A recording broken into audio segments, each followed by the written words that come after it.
Hello, everyone. Welcome to Soapbox Sunday. I am Jermaine Taylor. Yay, what's up, guys? Sheila. Mr. Pullen. Oh my God, you guys are jumping on in here today. I really appreciate the love and support. Yay, it's been a hell of a morning. Getting ready for this particular interview. This is a big guest for me. So thank you so much. Hey, Sheila. What's up, Vince? It's my first Soapbox Sunday exclusive. So, you guys are all in here early today. My guest will be hopping on, Miss Reecie Colbert. All right, guys, how's your week been? Yay, I know you're here for Reecie. What's up, Thomas? Reecie will be on shortly. One of the more dynamic voices in the political stratosphere, guys. I'm so lucky to have her. So lucky. Yay! So what else is going on this week, folks? Anything else? The weather's kind of cooling down. It feels like fall finally. Because last week was really, really hot. What's up, Reecie? All right, I see you, girl. And I see that request that you sent. Thank you so much for joining on. Oh my God, your fans are jumping on in here. They are. My first Soapbox Sunday exclusive. Indeed. Oh wow. All these new names and new faces. I'm so honored. Let me make sure all of my other devices are turned off. There's nothing like... I'm loving the weather too, Thomas. It's really nice. Yes. We are going to get to know a little bit more about this political dynamo in the human form of Reecie Colbert. She's an amazing person. I'm so glad she just responds and always supports me and says yes. She sees me, and I really appreciate that. A mention from her, and I tell you, I get all kind of love on social media, and it's a beautiful thing. Folks, welcome to Soapbox Sunday. I am Jermaine Taylor. So, folks, you know, it is my talent, my intellect, my desire to know more that makes me rich. It's a principle that I live by. However, I am made even richer when I'm connected to individuals that demand that I aim higher, that demand that I become a better citizen. And my guest today, she does that for me. Reecie Colbert. She not just has influence on me, but on many others inside and outside of the culture. Now, largely centered around the social welfare of Black women. Reecie Colbert's political views are steeped in fact, and they're often delivered without a chaser, if you understand what I'm saying. She has this unique tone that many find themselves agreeing with, and I do too. So today, on my first Soapbox Sunday exclusive, I am celebrating and honoring the political commentator and founder of Black Women's Views Media, Reecie Colbert. So hold on as she jumps on the soapbox.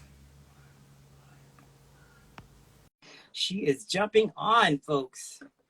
Give me some little hand clap emojis as she's jumping on here. Hey, what's going on, girl? Hey, what's up, Reecie? Hey, okay, hold on 1 second. Hold on. Let me catfish you for a quick second. All right, get all set Okay, for it. that looks better. Hey, what's going on, girl? Wait, hold on. 1 more second.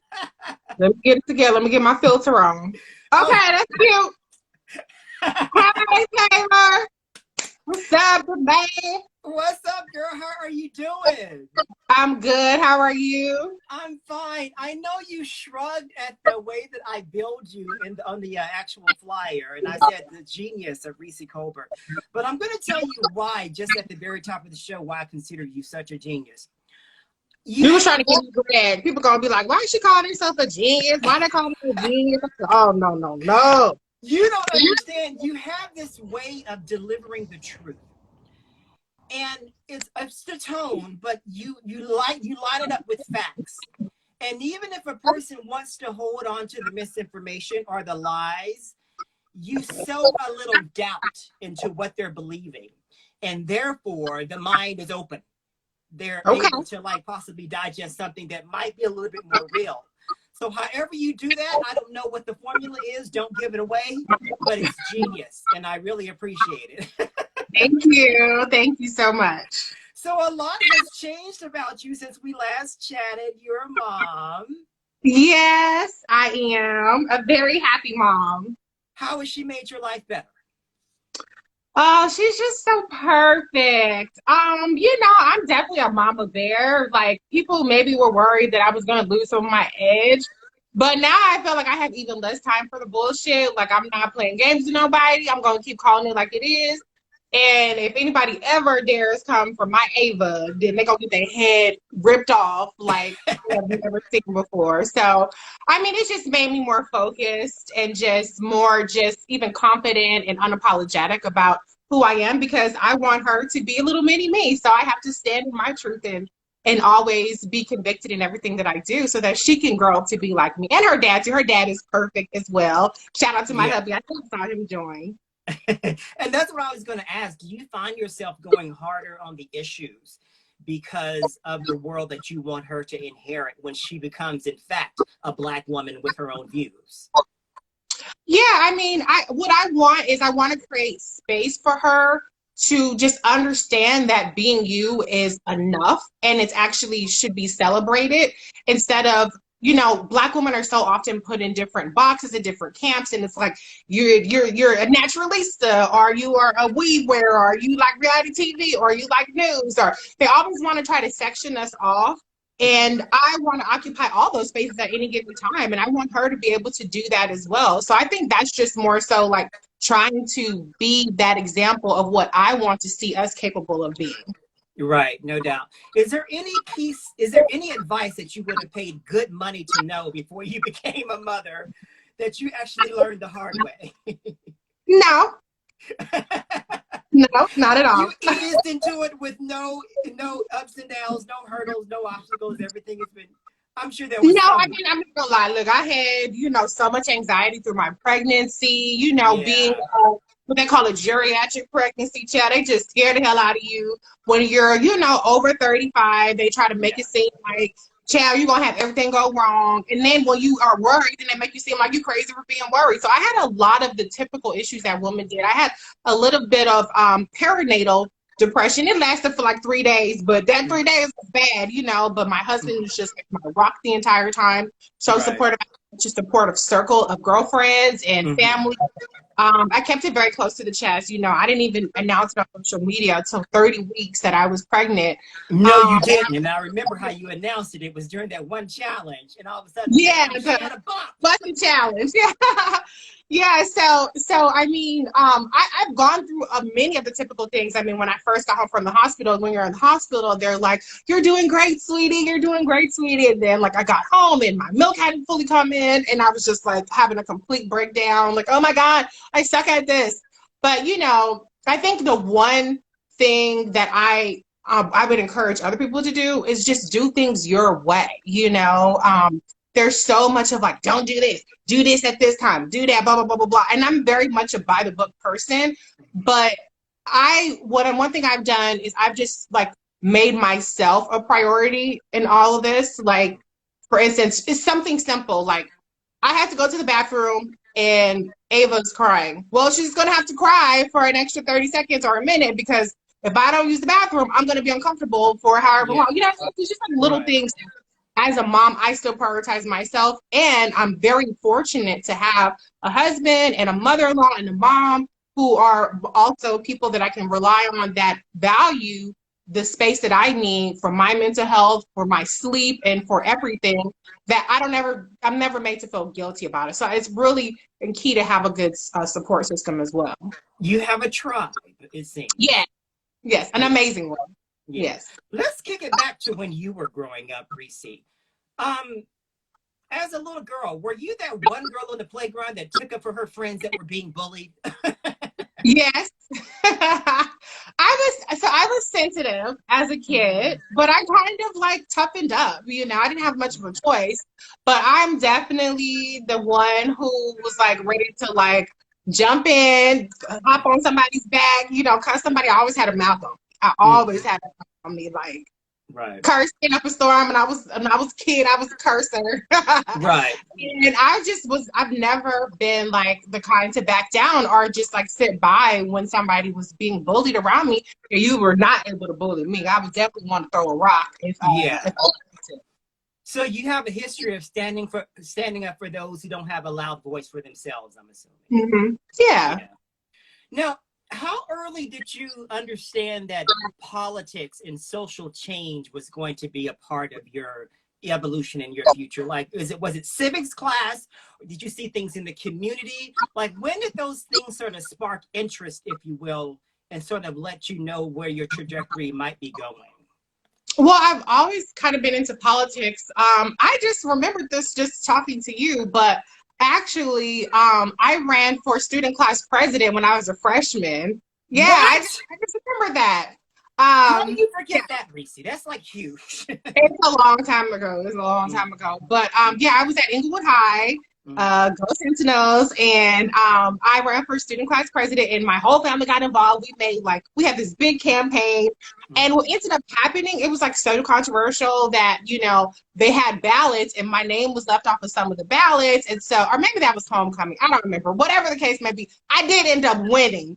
Right. But it was a lot of stuff involved with it. But yeah, so I've always been into politics. Back in the day, you used to be able to actually watch Fox News because it wasn't like completely insane. So like Right. I remember watching the Gore and Bush conventions, Mhm. so it's always been something I've been into.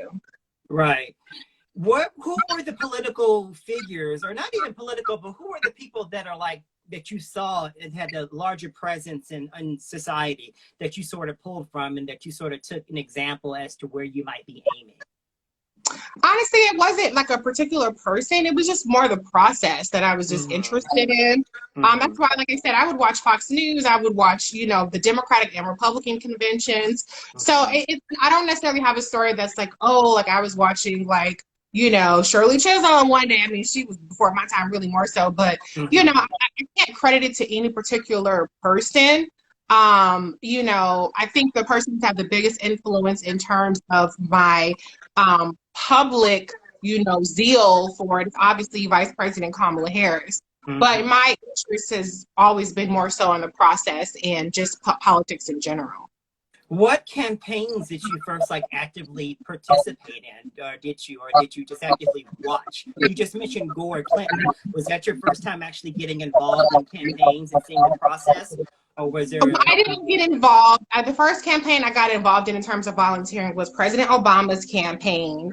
Mhm. And my thing is I've never liked to be one of those like people who phone bank or anything like that. Now you can text Right. bank. I can do text banking. But back Right. then I would like register voters and things like that. So that was the first time I've been like more so hands-on. But I'm Mhm. not gonna say I was out there pounding pavement because I was in California, and California is a very solidly blue state. Yeah, Um, it is. mhm.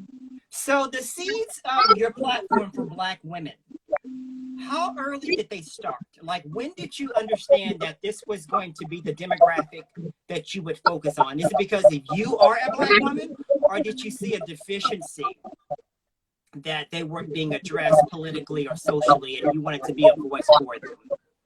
I think it was a deficiency in a space where you could be multifaceted without having to compete or prove yourself. Like, and I hate to use, white folks completely ruined the word woke, and when Right, I they did. when I started Black Women Views, woke wasn't like as big of a word as much, you know what I'm saying? But Right. my point is what I made earlier. There was a space for somebody like me that I felt was missing where I'm like, hey, I like love and hip hop. I don't give a damn what y'all say about reality TV is trash and Mm-hmm. blah, blah, blah. I don't care. I like reality TV. But I also like Joy Reid and Rachel Maddow, and I want to talk politics. I want to talk Queen Sugar. I want to talk you know, basketball wives. I want a space where we can talk about all of these different things that a lot of us are interested in without necessarily being shamed for it or feel Mm-hmm. like you kind of have to have your like, okay, I got my group over here that I talk about this, but I got my group over here I talk about that. It's a space where all of us can talk about it. And it's a safe space because where I really started was on Instagram. Mm-hmm. And on Instagram, I would delete comments. I would block people. Like if you came on there with some anti-Black woman shit, you was gone. Mm-hmm. You Right. know, and that's kind of counter to a lot of pages that you see that are Black pages because those clicks, those comments, those controversy and people arguing is what drives traffic to their site, which drives Mm. revenue. Yeah. So, you know, We to saw a that certain this week. yeah. Yeah, And we did. so to a certain degree, I did hamper some of my growth because I was like, no, this is a safe space. We're not doing that here. You know, Right. we're not doing that here. But that's what I wanted to create. I wanted to create a space where it was a safe space for us. And it wasn't like you can't be here if you're not a Black woman, but you're not gonna come on my page and see no kind of foolishness Mm-hmm. from other Is, people who are being anti-Black. is there a particular Black woman that you are speaking to? Or is it just the whole umbrella of Black women, whoever wants to come for the ride? It's whoever wants to come for the ride. You know, I think the most important thing is like I stay authentic and true to myself so that if you with that, cool. If you're not with that, then you know this definitely ain't the space for you. And I'm not gonna make space for you when it's not your it's not Mm-hmm. it's billions of other pages out there. Go over there with that. You know what I'm saying? But everybody is not gonna agree with me on everything. There are probably people who follow me like, oh, I hate when she talk about love and marriage Huntsville. Or there's some people that follow me like, oh, here she go about Kamala again. And that's fine, but that's what you're gonna get when you over here. So you can keep scrolling on that one, or you can join in on the conversation. It's really up to you. Your whole misinformation crusade that you have become famous for, do you find that there is a bit of a weight on you as you're coming up with the facts? Are you cross-referencing all of your bullet points before you bring them out there to the masses? Because you are known for taking people down with facts. And I Yeah. have to understand that that comes with a degree of weight. It comes with a degree of like, make sure that I'm saying the right thing before I so vocally say it. What is your process of finding the facts before you present them to the masses, your followers? Well, yeah, no, I definitely make sure that whatever I say, I'm speaking on facts. Now, if the facts change, maybe some other stuff came out or the situation changes, then okay, that's cool. But I mean, I have a variety of things that I do. Like if you want to talk about, like, for instance, Vice President Kamala Harris, that has been the most extensive chronicling of things that I've ever done. Mm-hmm. And the biggest key that I always say to people is start with things you know, that are contemporaneous reports. Mm-hmm. So with Vice President Kamala Harris, I have a research, I have access to research databases. So I literally went into and I forget the name of it right now because it's been a while since I've used it. But it's basically a chronicle of all the newspapers. And I started chronologically, like from Mm-hmm. the earliest mention of her all the way up till now. And so I found out what people were saying about her at the time. And that's how I really got a lot of information to combat the narratives that they were putting out there because of the newspapers and articles that were written back in 2004 and 2005, which refute all of this stuff. Mm-hmm. But in terms of anything that I look at, I definitely like read all the way through. I look at the sources, you know, and I don't just read what I want to read. For instance, like when I see stuff, I'm like, okay, well, what is this about? So people in my comments, oh, well, what about yada yada yada yada? And I'm like, before I pop off and be like, you know what, you don't know what you're talking about. I'm like, okay, wait a minute, what is this about? That's how I know about like a lot of these conspiracy theories. You know, Yeah. You call them hit pieces. well, yeah, there are hit pieces, but there are a lot of conspiracy theories, even a lot of Yeah. as it relates to COVID, you Mm-hmm. know, as it relates to politics. I know what people are saying because I see it and then I look into it because Mm-hmm. there might be something to it or not, you know, but I like to know what people are saying so that I'm more prepared when people come at me with stuff, you know, because I don't like to just speak out of turn, you know. Let's get back to your platform of Black women. The inequities that are ongoing, that they never seem to just resolve. What does it gain? Why is it perpetuated? Why cannot people understand the brilliance and celebrate the intellect and genius that are Black women? What is behind the continuing downplaying of their role in our society? Well, I mean, we live in a white supremacist, white patriarchal society, right? So, I mean, we're at the bottom of the totem pole in terms of society. But I think that it's incumbent upon us to look inward and look, you know, towards each other and find that validation. Because to be honest, Black women are the tastemakers. We are the validators. You know what I'm saying? We don't get the credit for it, but we are what makes whatever it is popping pop. If it doesn't have our cosign, it's not popping. You know what I'm saying? Not on Now you have spaces we're not really in. You know, even though there's a couple of us, you know, Mickey Guyton, I think she's nominated for a country music award. You know, you have a NASCAR driver, but generally speaking, in terms of what's popular, Black women are validators. And so I think we don't, you know, we have to just focus on that part, because if we're looking for outward validation, then it's going to be an issue. You know what I'm saying? And I think that's where I try to focus on, you know, that's why I'm on Black media. And when people say to me stuff like, oh, well, I can't wait to see you on MSNBC or CNN, I don't take that as a compliment, you know, because I'm already on Roland. I'm already on Clay Kane on Sirius XM Urban View. I'm already doing things that are geared towards the people that I celebrate and the people that I want to hear my voice, you know. Right. What do people get wrong about you? You know, I think people probably just think that some people might think I'm a bully. Okay. Some people might think I'm a bully because I will pop off. And I'm not a bully. I don't have a problem being a bully, but generally speaking, I'm not a bully, you know.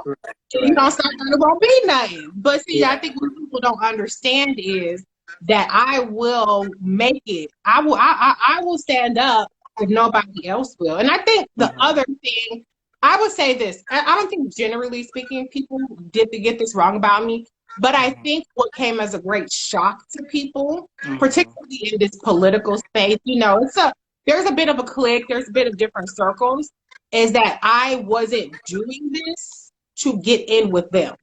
I've never done Black Women Views to get in with this cool kids club. And I've said that. I've said those. I'm not trying to be part of the cool kids club.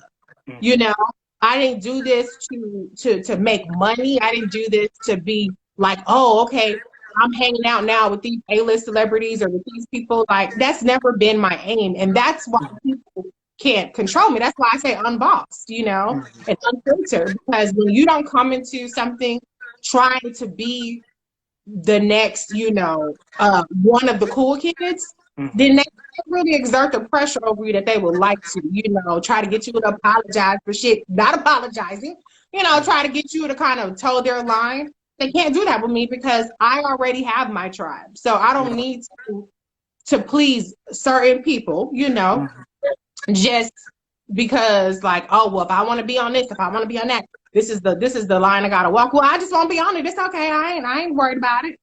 But you are a budding celebrity, and you have to surrender to that because celebrity. I don't know. Celebrity. No, you are, because people are beginning to know your name. They're beginning to understand your brand, and it's resonating with a lot of people. Are you prepared for what comes with that? Because the more people pay attention to you, the more they scrutinize you. So have you thought about the yin and the yang of, you know, this exploding voice that you have that's, you know, that's coming?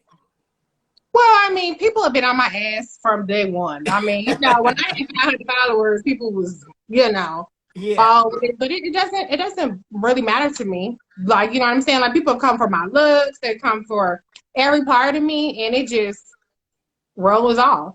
So it doesn't make a difference to me at all. I really genuinely don't care. Right. I've been dragged. I mean, when I dragged Piers Morgan, he got 6 million followers. Who them Brits was pissed? They were pissed the hell off. And I did some of my best work dragging them. I was like, y'all need to send better people if y'all gonna try to come for me. So it just really doesn't impact me. I know that it probably sounds like that can't be, but it just doesn't matter. So I mean, if people come and they hate, cool, whatever. Keep it over there though. And if people come and they like it, cool, that's great. Let's be great together. Speaking of dragging, you have taken to task a lot of celebrities. A lot of celebrities who want to hold on to the aforementioned conspiracy theories that you mentioned, who just don't want to buy into the truth. Do you do that in earnest? Or are you prepared that the people that follow them and listen to them might come at you? Like, what is that whole approach like? Because that takes a lot of balls, girl. You know, I know, right? sometimes it does. I mean, sometimes you'll drag someone who's like been putting out music that we've been bumping to for a minute, but then I they'll know. come out with this bogus ass bullshit, and you're like, wait a minute, I can't let this stand. So when you do that, are you taking deep breaths, knowing that there are people that are in lockstep behind them are going to come against you, or is it just par for the course? I mean, yeah, I mean, I know that I'm gonna, probably get dragged by their fans. Like this happened plenty of times. I remember Ice Cube people, the people was pissed off at me, didn't care.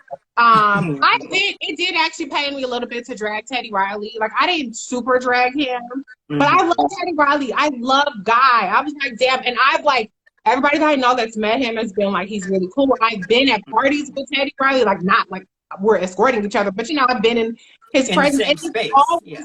He's always been really cool. So I didn't take any pleasure in doing that.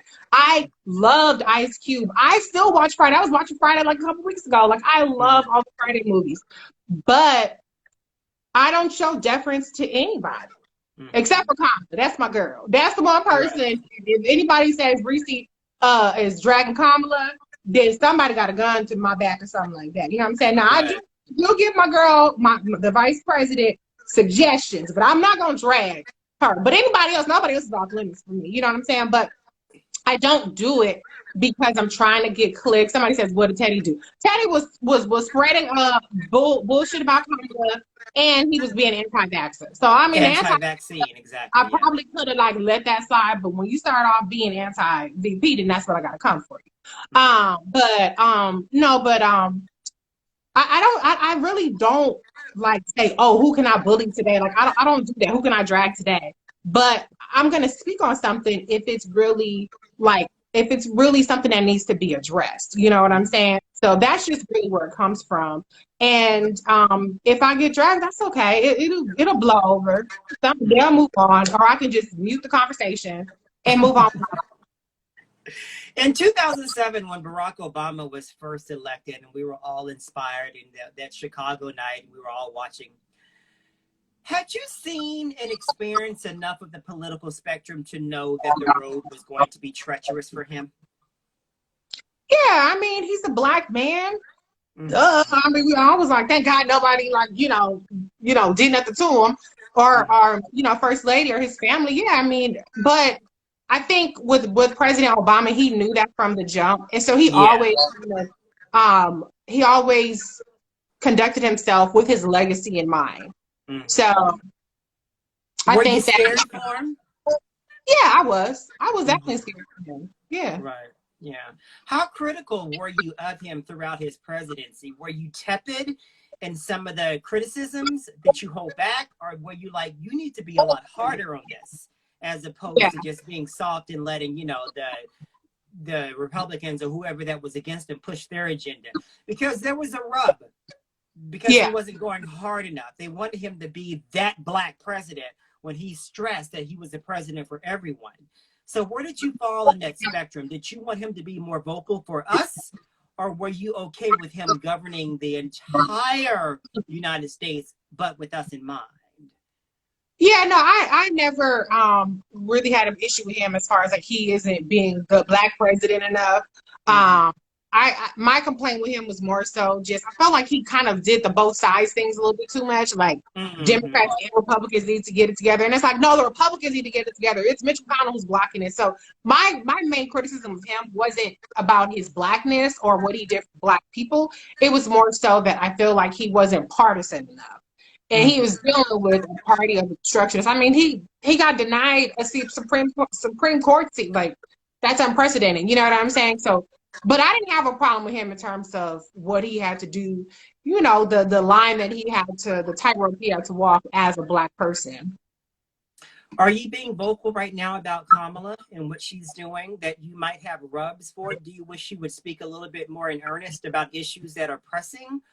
Or are you understanding that there is a methodical process in play that we're just not aware of?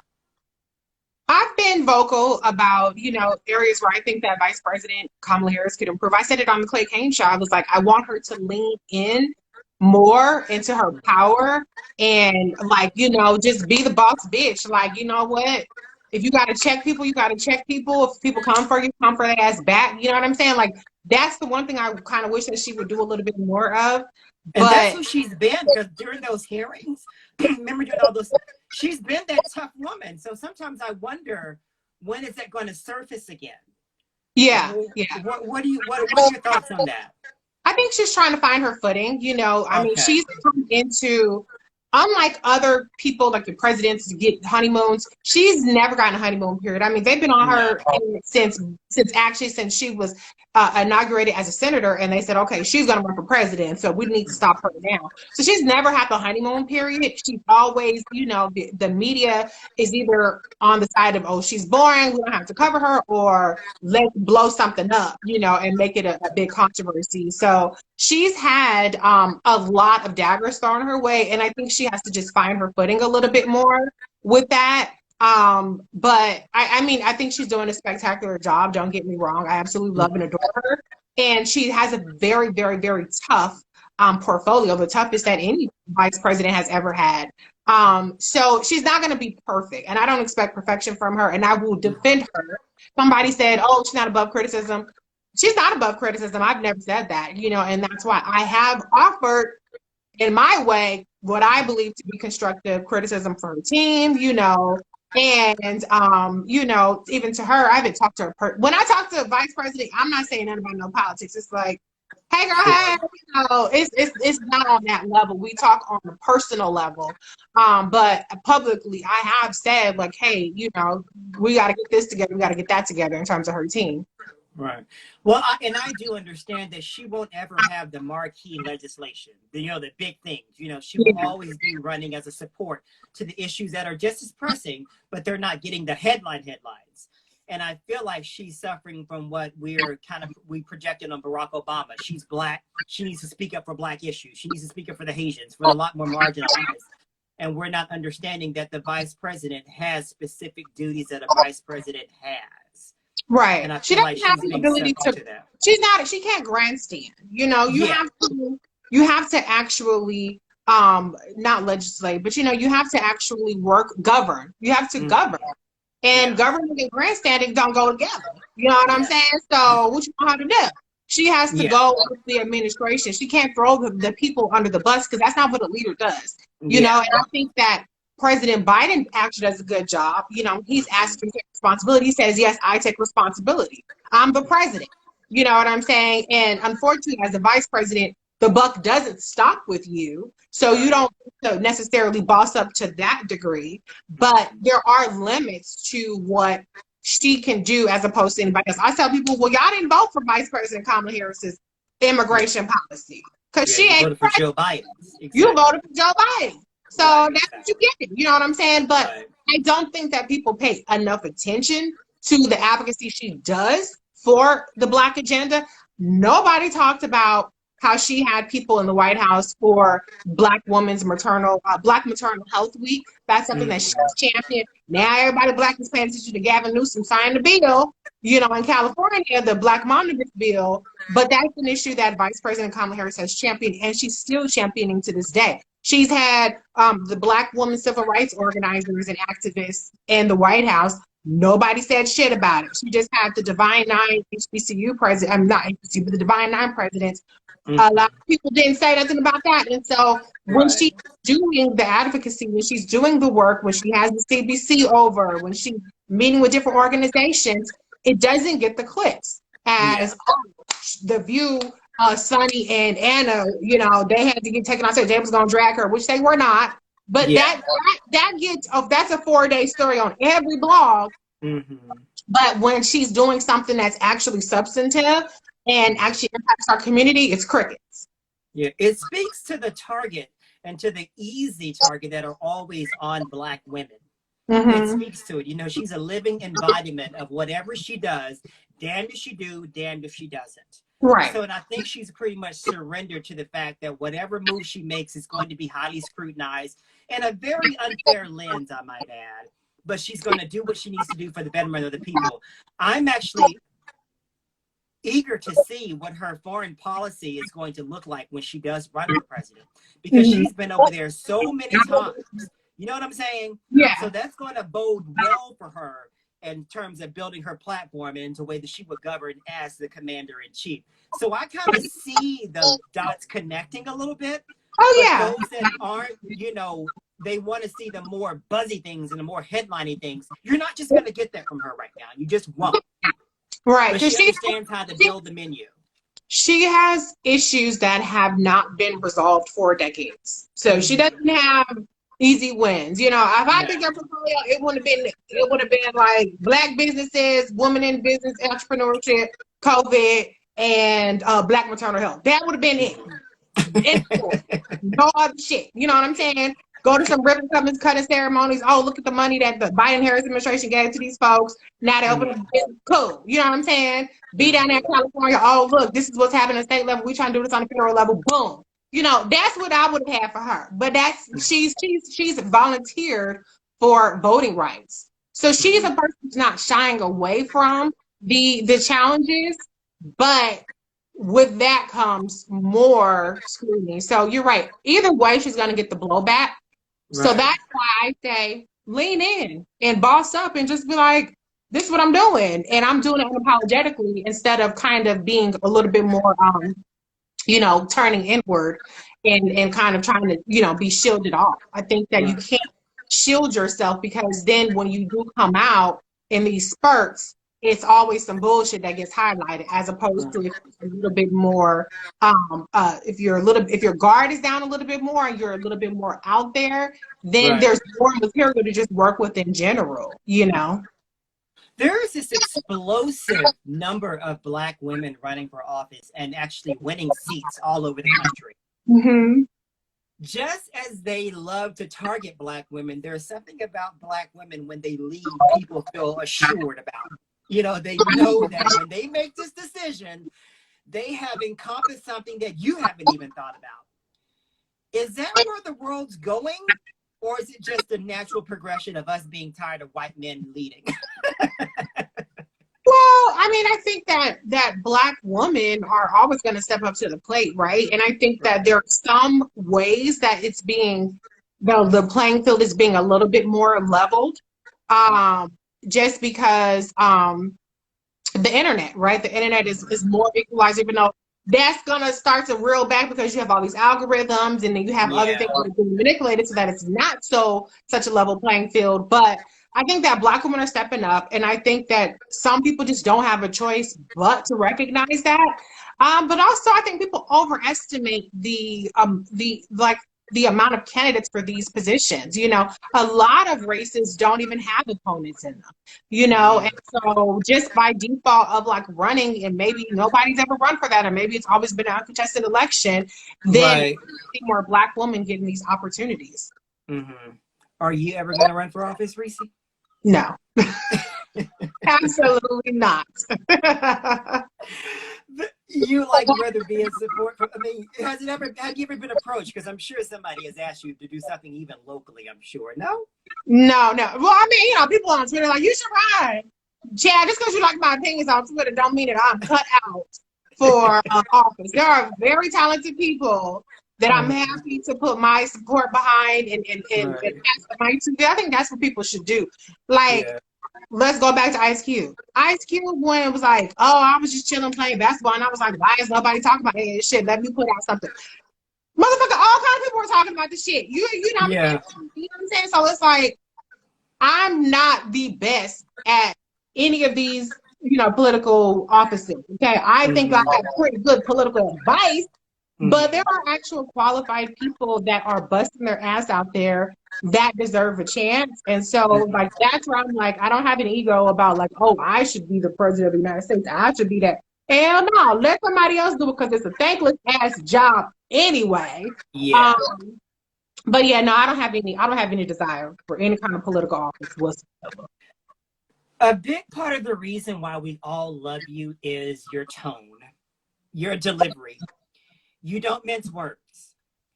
You speak in layman's terms, and you will use very fragrant language. Do you, is it calculated, or is it just you going to be Reecie, or you know how to get the people's attention? Like, why will you not ever surrender? I mean, I know sometimes on different platforms you do pull back because you sort of adjust I to know how to act. I got home the training shit. I ain't gonna act like yeah, a you do. But when you're on your thing, when you're doing your daily updates and you're like misinformation and retracting and getting, the real story out there, you will get it to where that the people will hear you. Do you feel like it's serving you, or there's times when you might need to wrap it in sugar, if you will? Well, it's funny because when I first started out, I was very straight laced. If you ever go back to just scroll back to the first 100 so things I did a politics watch every single day, and it was very straight laced, right? I In had your a car, right? When you're in your car when you did those? I was doing it in my office, right? And so I had on a blazer, and I was very serious, and my friends were like, and I have to shout out my friends, my friend Dee Dee, my friend Kimmy, my friend Quentin. They were like, why are you doing that? Like, you have personality. I'm not really seeing your personality come through. And so I was like, yeah, I know, right? I should probably just be myself, huh? And so I started doing that, and I just started. I was like, if I want to cuss, I'm gonna cuss. If I want to do this, I'm gonna do that. And I've stuck with that for years. So no, I it's not calculated to be, cuss and all the shit that I do. I do edit it sometimes. I do. I'll be honest, because sometimes I'll make a video, and I'll be like, okay, that was a lot.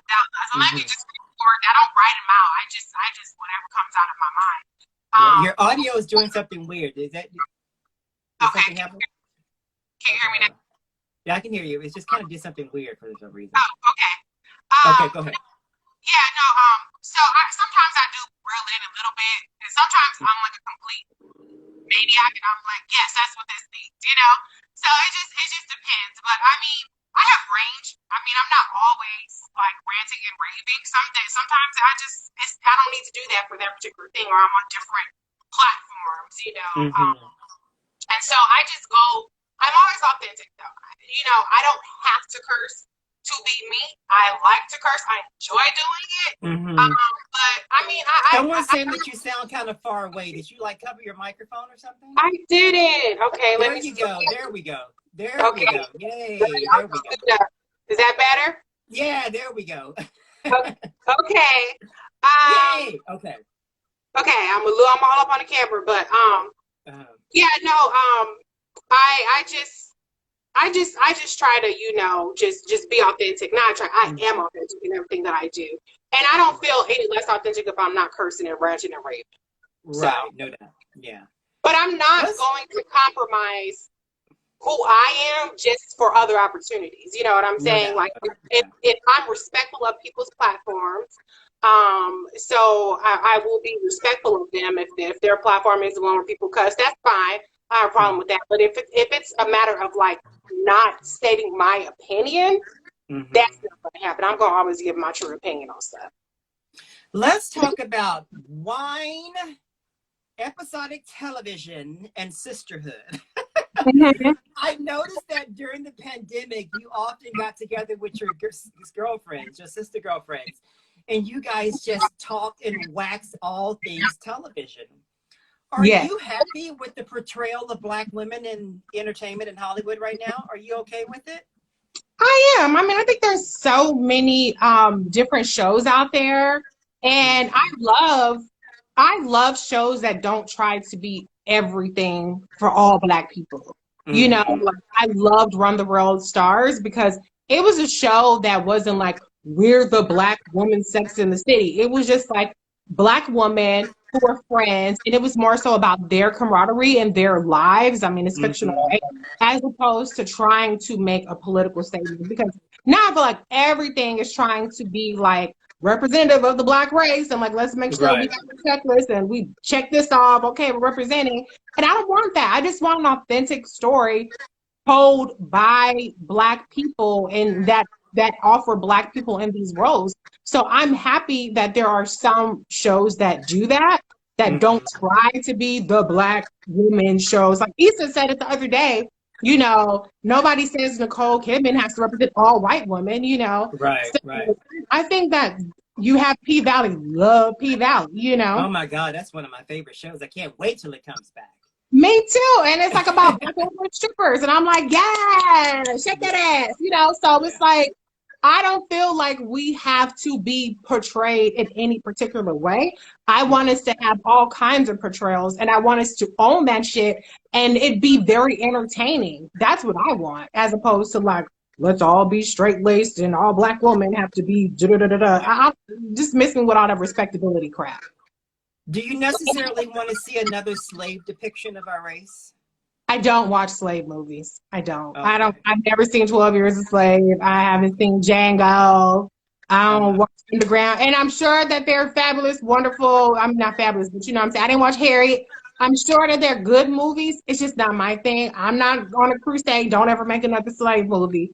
But it's just not my ministry. I don't watch those shows. I just don't do it. How does Reecie take care of herself? I'm in my phone. That's probably the worst thing that I do, actually. The thing that makes people know who I am is the absolute worst thing about me, which is that I keep my head buried in my phone. But I don't know. I just like, I like to go to Cracker Barrel on Fridays. I take a little ride down. It's like 40 minutes to go get me some pancakes. And I just like to watch TV. I love horror movies. I like reality TV. My husband is amazing. So, we always get to chill and enjoy each other's company. We talk all the time. He makes amazing food. So, I have plenty of self-care. Trust me on that. I'm not lacking for that. I like to sleep too. Your sisterhood, I know you guys went back to the vineyard over the summer. How important are those bonds for you? Oh my gosh, I love my circle. Like, I don't know if you ever heard of Marco Polo. But it's it's an app where you leave videos, right? So I leave a video and I just talk whatever, and then they leave videos, and it's like the best thing because it's hard to get people on the phone, right? And then sometimes like okay, if I call this person, it's going to be a 2-hour conversation. I don't have 2 hours right now for that. So Marco Polo is perfect because it's on everybody's time. So, if I'm in the car, I can leave a quick message. If I'm getting ready, I can leave a quick message. So I stay connected with my girlfriend. Shout out to my girl, Monica. I see you on here. My friend, Shayla, my sister, hey, Tisha. Like, there's so many people. I love all y'all. My sister-in-law, Patrice. I've seen so many people. But we all stay connected through like different formats. But I love my girls. I love them. And we're all different, we all have so many different experiences, and we talk about them, and it's funny because as you're talking about them, I see that. I see that's beautiful, sweetie. Because we see the hard-driven Reecie. I'm going to get this information out there. But then all of a sudden, it's like, wait a minute, this is my backbone right here. They keep me going so I can come to y'all guys like this. Yeah. And that's why that honestly, and that goes back to my earlier point. Like, I don't have to do things to be part of the Cool Kids Club because my girls are the Cool Kids Club, okay? They the coolest chicks out there. All right. So but I wish though that the conversations that we have, like other people are having, like we have conversations, we've all had babies and gotten married, since we've all had this group chat. And it's like, wow, people are not having conversations about Black women and infertility or Black women and pregnancy or postpartum or marriage or engagement or relationships and dating apps and all kinds of stuff. Like these are the conversations that me and my girls have are the conversations that Black women are having. But so much of these conversations are happening in their silos. And I wish that we could bring more of them out into the open and show Black women's experiences. And I'm guilty of that because I don't talk a lot about my personal life on my page. it's more so about events. And that's why even when you asked me to this interview, I was like, oh, I don't know, because you're trying to say it's about me, and I don't know if I'm going to talk about me. Yeah, yeah, But yeah, I mean, I think that this sisterhood is so important because yeah. we are each other's backbones, and Right. if you're fortunate enough, like I am, to have an amazing husband, that's wonderful too. Have an amazing family, but your girls are gonna be telling you the nitty gritty stuff. Yeah, It does yeah. not When you have. get out of line, yeah, Yeah, yeah. he does not have a uterus, so it's only certain things he's not gonna be able to really help me out with. What is the greatest hope for Ava? What is the greatest hope for your daughter? Oh my gosh. I just hope she's already, I call her an improvement upon the design. She's already better than I am. Okay. She's better than Mm-hmm. I am. She's better than my husband is. She's so perfect. I just hope that the joy that she has, that she Mm-hmm. always has that. It just I can almost cry just thinking about the fact that somebody is going to do something, it's inevitable, and that she's not going to have that perfect smile that she has. And I just hope that whatever she goes through, that comes back. You know what I'm saying? Like when she sees me, her face just lights up, and I'm like, I hope that that will always be something that she comes back to, is just that glimmer in her eye, and that joy. So whatever happens to her in life, like I hope that she just pushes through it. Hopefully nothing bad happens to her. I'm not trying to project Right. anything negative, okay? I want to put out there like she's gonna have a perfect, fabulous, wonderful life, and nothing Yeah. bad is ever gonna happen to her. And so everything I'm saying right now is moot. But I just want her to always return to that joy, and just remember that she's just amazing, that she's perfect. And Lord willing, I'll be around for a very, very long time to see her, and hopefully I'll see her have what I have, Yeah. in terms of with my marriage, and just the stuff that people tell you as a Black woman you don't get to have, that you don't She get. has a front row seat to being the best Black woman out there. So, honey, you are doing an amazing job. Thank And you. I'm so glad to know you in this leg of the journey. It's a beautiful Thank thing. you. Okay, we're going to end this thing with some rapid fire. You have no Uh-oh. idea what I'm getting ready to ask you. All Okay. right. Are you ready? Yes. Sushi or crab boil? Crab boil. Okay. Mariah Carey's Vision of Love or Whitney Houston's Greatest Love of All? Whitney Houston. New York Times, Washington Post, or USA Today? Washington Post. Red wine, white wine, or a cocktail? Cocktail. Are we getting down to some Chuck Brown's Go-Go or some Parliament Funkadelic? Go for sure. Thank you, sweetheart, so much for doing this, Reecie. I really appreciate you. Thank you for having me. It's been a pleasure. All right, sweetie, you go on and you continue doing the Lord's work. That's what I call it. It's that good work that you do. That is an overstatement, but thank you very much. All right, honey, run back on to your family, and I thank you so much for jumping on Soapbox Sunday. You have a good day. Okay, thank you. You take care. Bye, y'all. Folks, that was my first Soapbox Sunday exclusive with none other than Reecie Colbert. And stay tuned for another exciting and compelling episode next week, as we will jump back on the soapbox and bring to you something a lot more interesting, a lot just out there. No, not more interesting, but just another interesting topic, another interesting personality. That's what we do on the soapbox. And I thank you for jumping on, and have a good day. Bye.